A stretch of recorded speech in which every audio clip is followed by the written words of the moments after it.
आज तुमचं जे उपोषण सुरू आहे ते कशा संदर्भात आहे आणि काय मागणी आहे? आमचं उपोषण आमच्या गावाला स्मशानभूमी मिळावी म्हणून उपोषण आहे. पण शासन आमच्याकडं 1958 सालापासून जे पुरावे आहेत उतारे 21 गुंठ्याचं स्पेशल स्मशानभूमी सर्व धर्माच्या. पण तरी बी त्याची स्मशानभूमीचं काम करायचं म्हणलं तरी अडथळे तिथं काय कुठलं महसूल प्रशासन बी लक्ष देत नाही आणि वन खातं बी लक्ष देत नाही.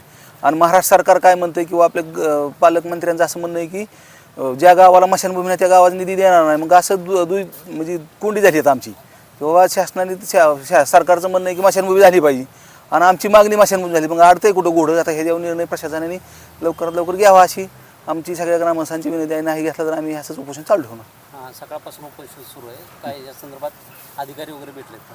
सकाळपासून उपोषण सुरू आहे. अधिकारी काय भेटले नाहीत पण सामाजिक कार्यकर्ते किंवा पक्षांचा पाठिंबा चालू आहे आम्हाला द्यायला. म्हणजे बाहेरच्या सगळ्या तालुका लेवलच्या सगळ्यांनी पाठिंबा दिला आहे.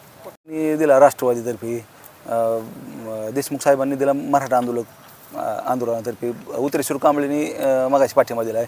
परत त्यानंतर संतोष वारे राष्ट्रवादी पवार गटांनी पण मगाशी पाठिंबा दिलेला आहे. आणि वाघमारे साहेबांनी पण मगाशी त्यांनी एक पाठिंबा दिलेला आहे. सर्व स्तरातून ही पाठिंबा चालू आहे.